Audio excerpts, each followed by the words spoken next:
Hey everyone, welcome to another episode of the Career Evangelist podcast.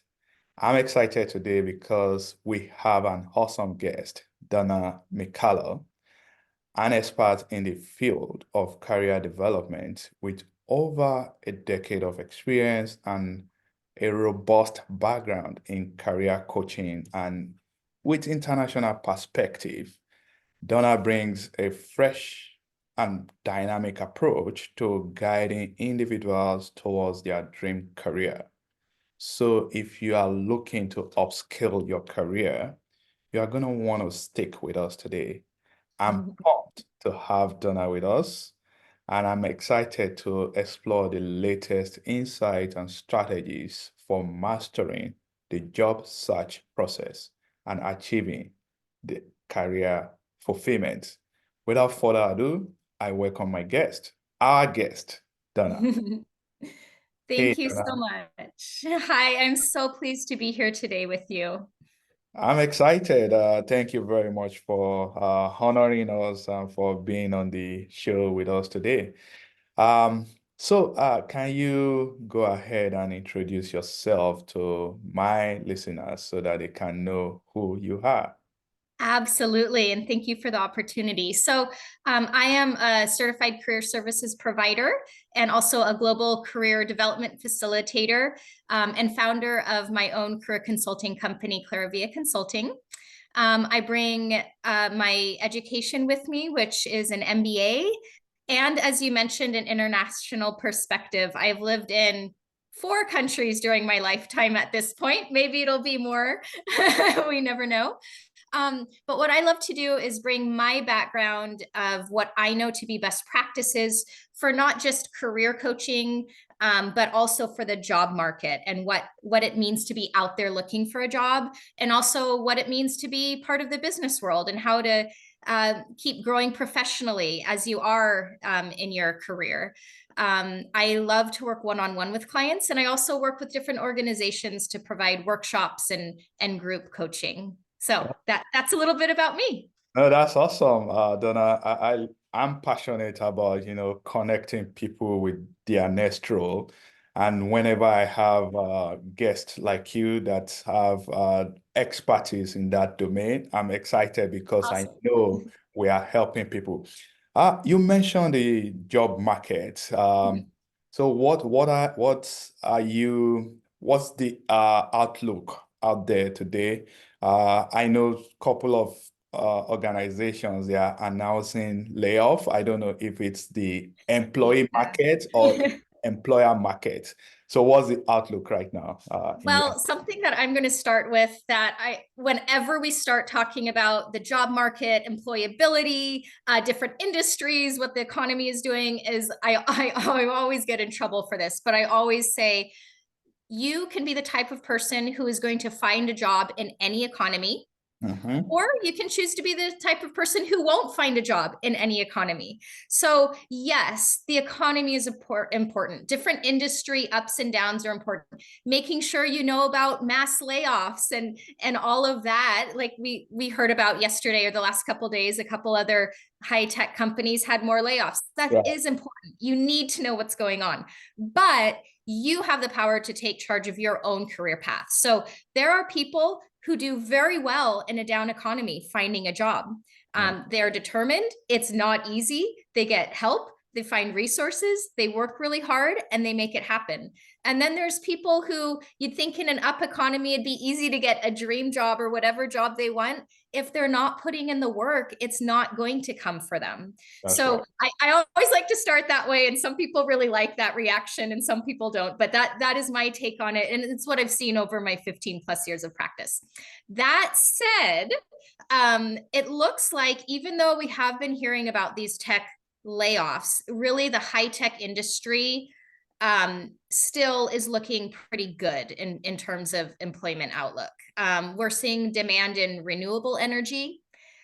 So environmental, climate, windmills, that type of stuff. We're seeing a demand in AI and machine learning that is huge. And so people on those tech sides, hopefully you are that person who will find a job in that economy. Also in biotech and healthcare. And so these are some industries where there's still an influx of opportunity, and there are adjacent industries that are supporting this. So for example, the technical remote working industry and those types of companies, they're the companies that support all these tech workers who are working remotely, right? So all these companies hire people from all over the world, as we talked about international. We need very qualified organizations to help us actually employ these people, right? And make it work. So those are places I'm seeing that are looking pretty up right now. Oh, thank you very much for the details. And it's almost impossible to talk about the job market without mentioning AI these days. Yes. And I'm glad that you mentioned that. Now, when we think about the job search process, I know we said process, and with process, I believe there must be steps. Mm-hmm. For a candidate out there that is looking to find their next role, what are some steps that you would recommend to them? Okay, so first of all, I'm going to start back at the beginning. The Good. first step is really understanding what your goal is, Mhm. right? What you're actually going to be looking for. One of my very favorite bands is U2, right?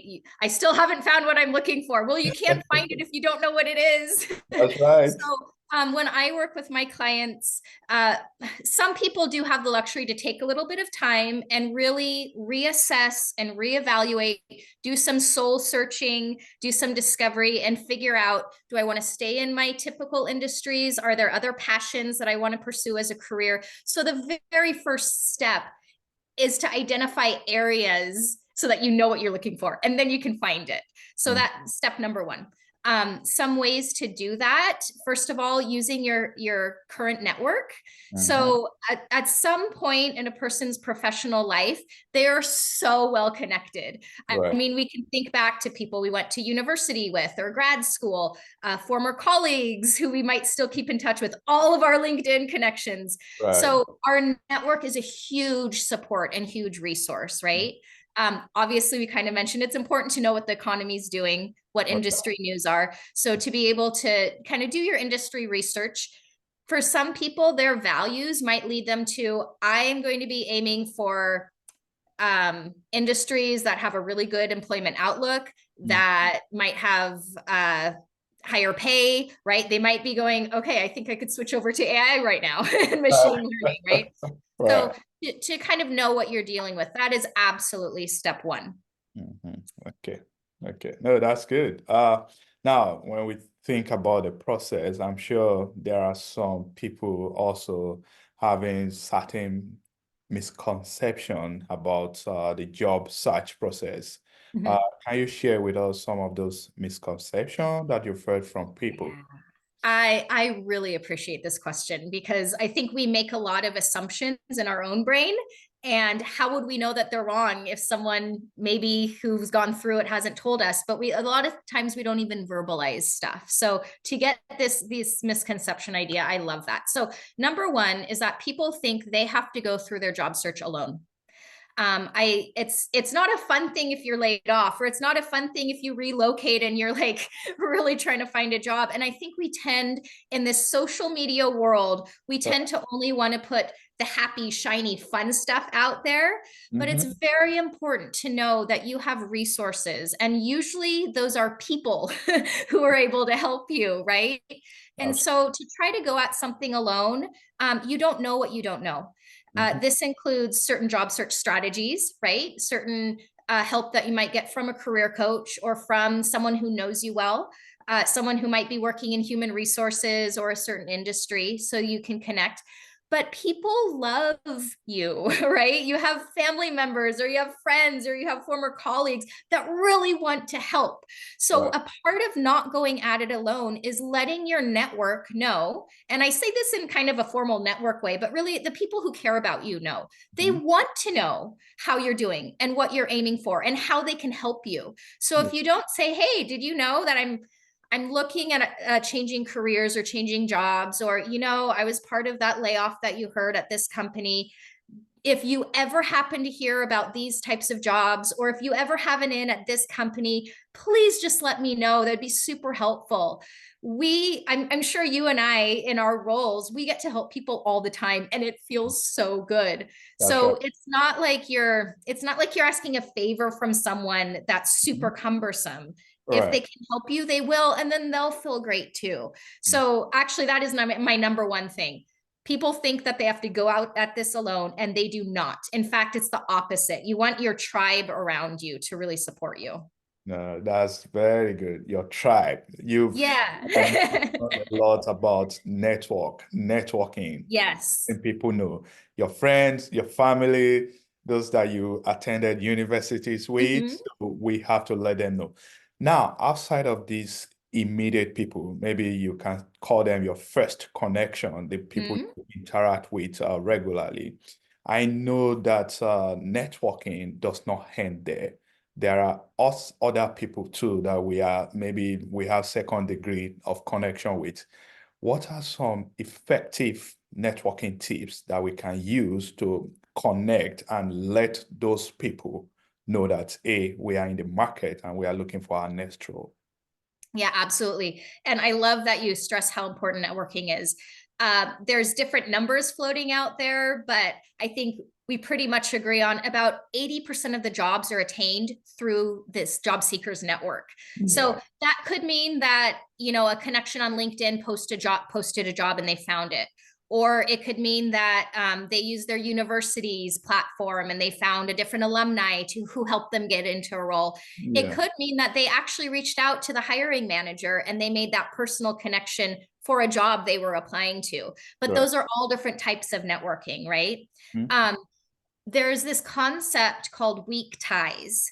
So it's the idea of a second or third connection. And I first found out about this concept a long time ago from an author and psychologist named Meg Jay. I don't know if you've heard of her, but I'm always raving about her. But it's this idea that weak ties are actually your strongest network. So your second or third connections are Right, going to be the ones that make that biggest impact in your strides for a career change or for a new job. And that's because, as important it is to have your tribe surrounding you and supporting you, right. most people live in a bubble, right? We went to university probably with like-minded people because Right. that's why we all chose it. Uh, When with our friends and family, we kind of grew up together, or we chose our friends based on similarities, which is amazing.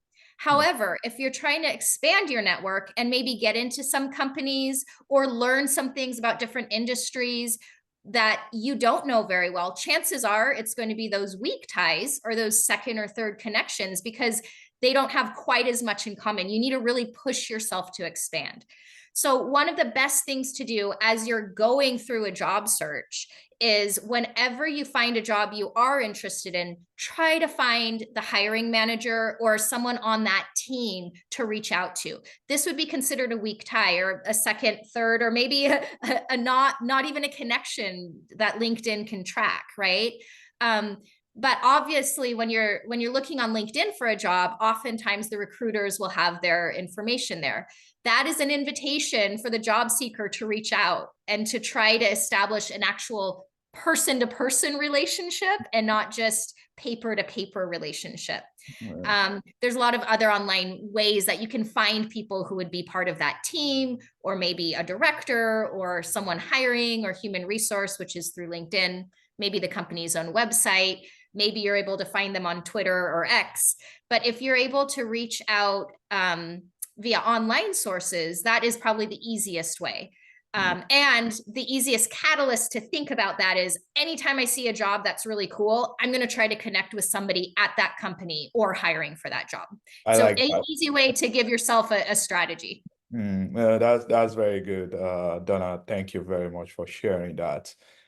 We've been talking about process. I want to bring in some tools that we need, to land our next role. And one of those tools, maybe one of the very, very important one, is the resume. I want to hear from you. What are some effective ways to craft a resume that will make a job seeker stand out? Awesome. So first, I'm going to get into some of the detail nitty-gritties that might not seem exciting, but without these, the important stuff can't come through. So number one, you want to make sure that it's applicant tracking system compliant. So some people have beautiful resumes and like they're the graphic designers and the artists, or, right? These resumes are so pretty. You want to put them in a frame and hang them on the wall. That unfortunately is not going to get you through a digital screening process because a resume has to have certain Words. words, certain formats, Yeah. that will be conducive to a non-human's eyes who are just scanning for certain things. So without being able to go through the applicant tracking system or ATS to Yes. get to a human's eyes, none of the other stuff matters. Yeah. Even if hopefully you are applying to a job where you already have an in and you can send your resume to your contact there, you still got to go through the main form, right? So applicant tracking system. So that's number one. A lot of the times when I work with my clients, people want beautiful resumes, and you can make a beautiful resume that's ATS compliant. Absolutely. Now going back to resume strategies is you have got to be able to tailor each resume to each job. And to do this, I'm sure a lot of the listeners know, you have to know what the job is asking for, right? So it's not just as easy as having a couple blanket master resumes and saying, oh, here's a job. This one looks like it'll do. Here's a job. Oh, this other resume number 2 looks like it. No, you really, part of the applicant tracking system and part of the human eyes is every organization and every job category at those organizations, they're different. And so there might be different keywords, right? Someone might have the word teamwork or working together when really they're looking for the word collaboration, collaborative. Now that seems so minute, but those are the types of things you have to know from your job search, from the job posting, from understanding the company through website or through the network connections you have that work there, so that you can really tailor your resume. And I know that sounds so tedious, but it is so important. And that's what I work on a lot. Another very important piece, and this goes along with knowing what the reader, right, what the hiring manager is looking for, is you've got to make impactful bullet points for your job experiences. And to make an impactful bullet point, it has a couple different factors. You need really strong action verbs that you can claim. You don't want to sound passive. You want to say, hey, I did this, or I'm doing this. This is me. It's not boasting if you can prove why it was important or you can show how you did it, right? You want to show how you did that action verb, because I used to do lots of presentations, and my son is now 11 years old, but when he was 2, 3, and 4 years old, and I helped with resumes with people and I did presentations, I said, if my son were creating a resume, he could put on it answered phones. Put it on. He could put on it wash dishes. Now, do you think you would put answered phones on and think, oh, that is the same level as a 2-year-old? No, you need to show how you effectively did this and manage different phone systems and were cordial and happy customer service, and you were supportive and you knew resources and right? And so you really need to give a how you did this, because ultimately, if they didn't care about a person and how they were going to do the job and how they were going to act, they'd probably be hiring some AI to do it anyway, right? Yeah, yeah. So that's important. The other piece of a full bullet point is you really want to be able to show context within either numbers Mm-hmm. or accomplishments.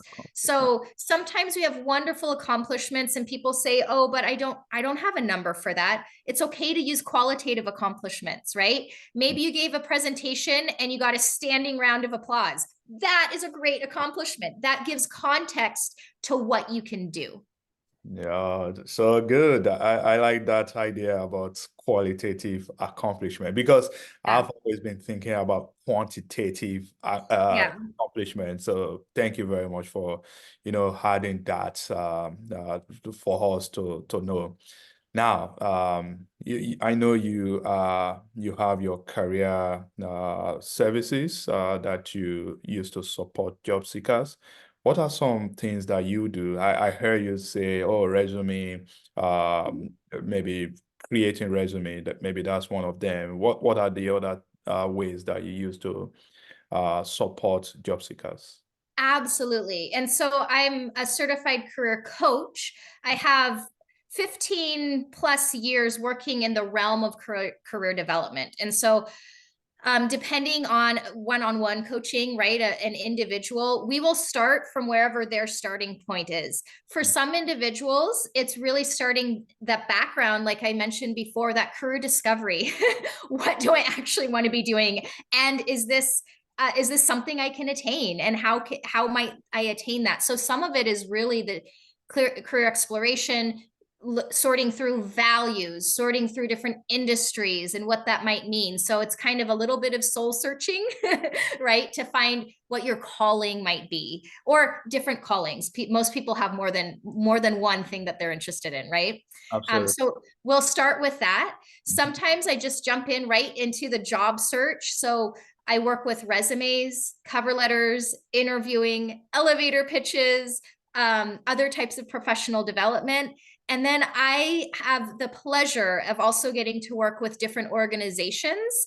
And I come in as a career coach. So I may help with any of or all of the things I mentioned, but I do a lot of workshops as well. And this could be anything from effective interviewing or using LinkedIn, right? All the way up to things like imposter syndrome or how to show active listening at an interview.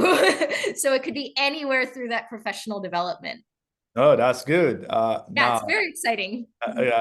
Donna, can you share maybe one or two success stories or case studies from your experience as a career coach that will show us that job search strategies? Yeah, absolutely. So, well, I can't say too much about different clients because of confidentiality. I can say that I've had numerous clients, and I'm thinking now about one in particular who came to me after being laid off of a role that this client didn't even like, right? And this client was very discouraged because after meeting with this person a couple times, what came out was that role that the person had was actually different than what had been advertised on the job description, and it was not actually conducive to what that person's passions and talents were. So Right. when something like that is so disjointed, what happens when you get laid off or asked to leave? You feel like there's something wrong with you and you are incapable. And how can you ever find a job, right, that's going to hire you? And how can you ever do it? So after a couple meetings, we didn't even know that that was going to be an issue or a case until that came through. At the same time, we went through that entire gamut of what are my values, what are my passions, and kind of thinking back through previous jobs, university experience. And what we did is you really find patterns. And sometimes it's really hard to see the patterns. It's like what we say, it's hard to see the forest through, or the forest through the trees, right? So in one context, someone could be doing a number of different activities or have a number of different responsibilities. It's hard to pull out what the actual activity, responsibility, skill is when you think of, oh, but it was in this big picture. So we really worked on finding those common threads among all these different job experiences, classes this person enjoyed, narrowed it down to 3 or 4 different job categories. Actually, we were working with a number of options, and then we did the entire gamut of the job search, right?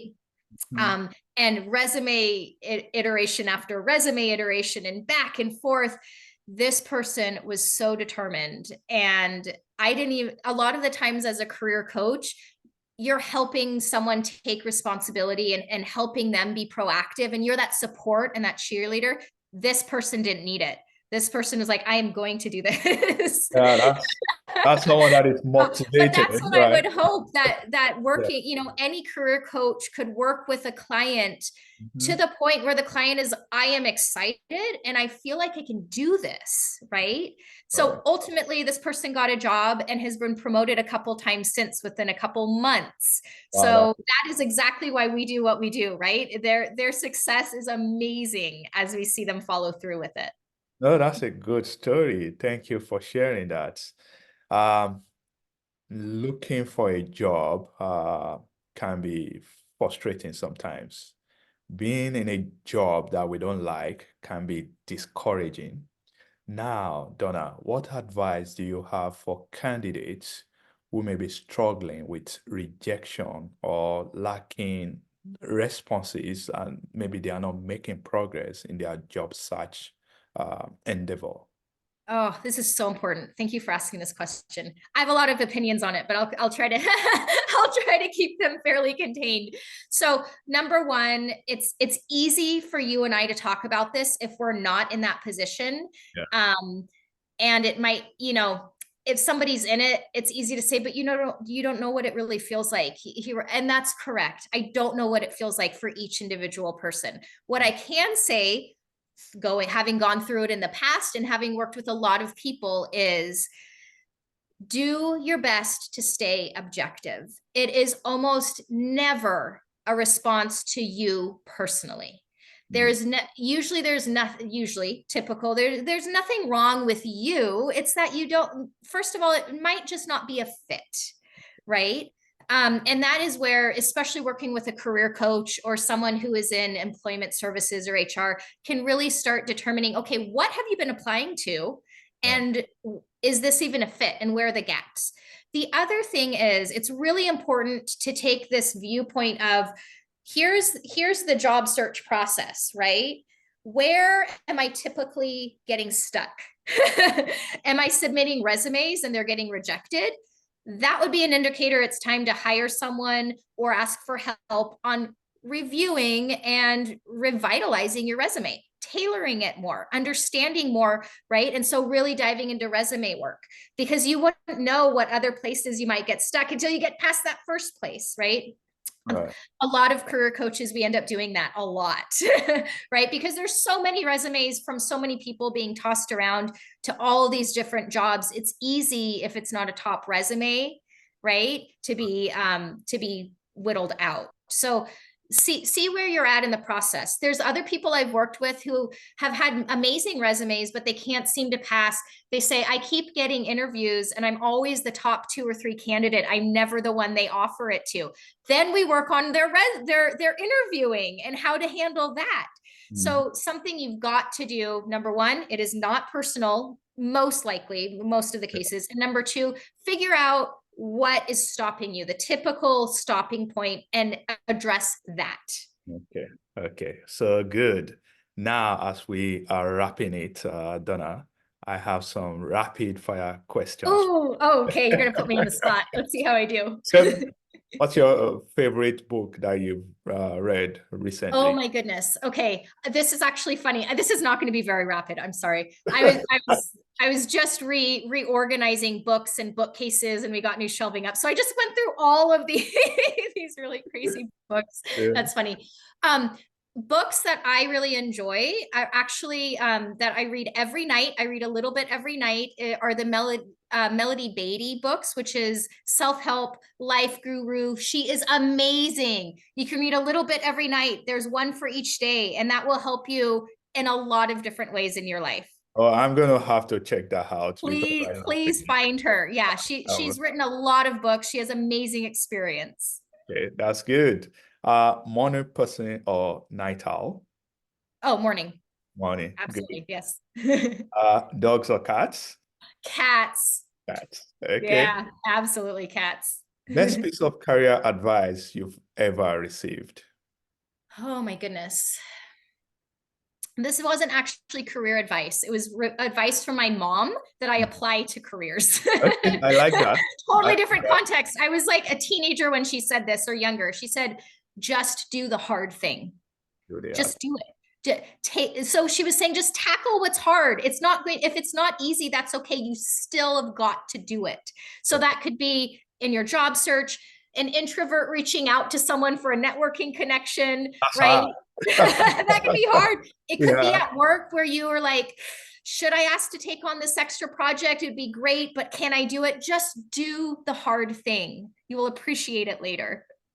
Those are things that get us out of our comfort zone. Yes. Growth happens outside the comfort zone. I'll put it that way. So I thank you love it. very much. Otherwise, you don't grow, Oh, right? yeah, that's You're right. stuck feeling nice and happy, but you're not growing.